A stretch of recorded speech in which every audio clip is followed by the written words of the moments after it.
Bring in now retired Navy SEAL and New York Times bestselling author Jason Redman. Jason, you just heard that report from Trey Yingst. He said, while the Iranians can send off successive rounds of ballistic missiles towards Israel, they still have thousands basically in their back pocket, in their arsenal.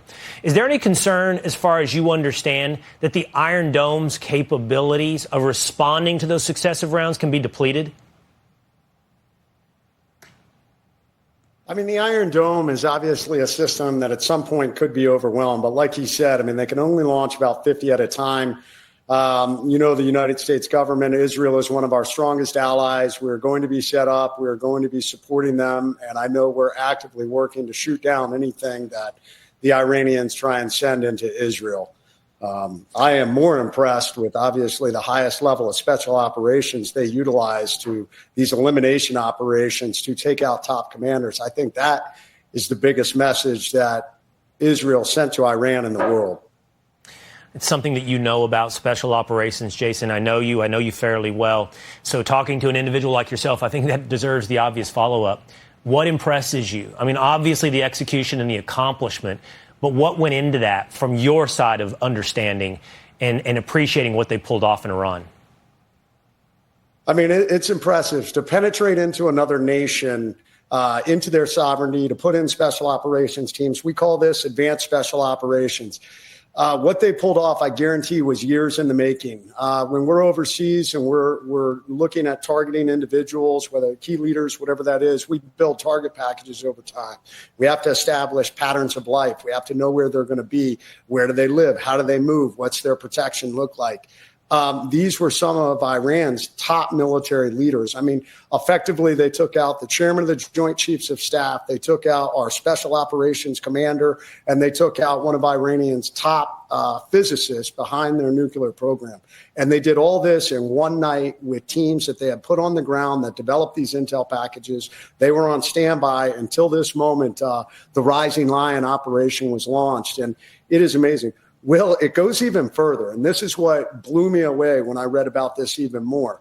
Not only did they send this message, and Iran's really in a no-win situation. They can escalate all they want, but Mossad sent messages to all its Iran's second-tier leaders who were next in line, and many of their other key leaders they didn't take out. They sent these messages with letters under the door. They sent them with phone calls, and they even sent them with phone calls to their spouses. And they said, we know where you are, and we will not hesitate to take you out. What do you think the effect of that will be, Jason? I mean, for any, common observer like myself, you can only imagine the fear that would instill in the decision-making process that might impact for anyone that wants to step into the leadership vacuum in Iran. But what will happen, do you imagine, in Iran? Will they step up anyway? There's a lot of talk about regime change, and I don't think unjustified talk. You have to ask, what are the goals? But the other question is, what does it look like, Jason, regime change? If it just starts to fall apart because the leadership has been killed, nobody steps up in the vacuum, you do wonder the domino effect in Iran. Yeah, I would like to think that Israel is working strongly with the U.S. government and with our Middle Eastern allies to figure out what would that look like. I think we know better than almost anyone. When we took Saddam Hussein out of power, it created this massive power vacuum that ultimately led to ISIS is what ended up filling that vacuum. I hope, and I would have to imagine Israel's been planning this for years. But at the same time, the Ayatollah is at the end of his lifespan. He's got to recognize that this is a no-win situation without just committing to go all out. But Israel is holding all the cards in this situation. Jason, you have vast experience in warfare, and I imagine some, therefore, understanding of everyone's military capabilities. You come to us tonight very impressed with Israel's. What is your understanding of Iran's? Their capability not just of hitting back at Israel, not just through the missiles that we're seeing on our screen, but through their special operations and forces, or for that matter, for their ability to strike American military or civilian targets. Well, here, Iran's military, I mean, they're recognized as a mid-level military in the Middle Eastern world.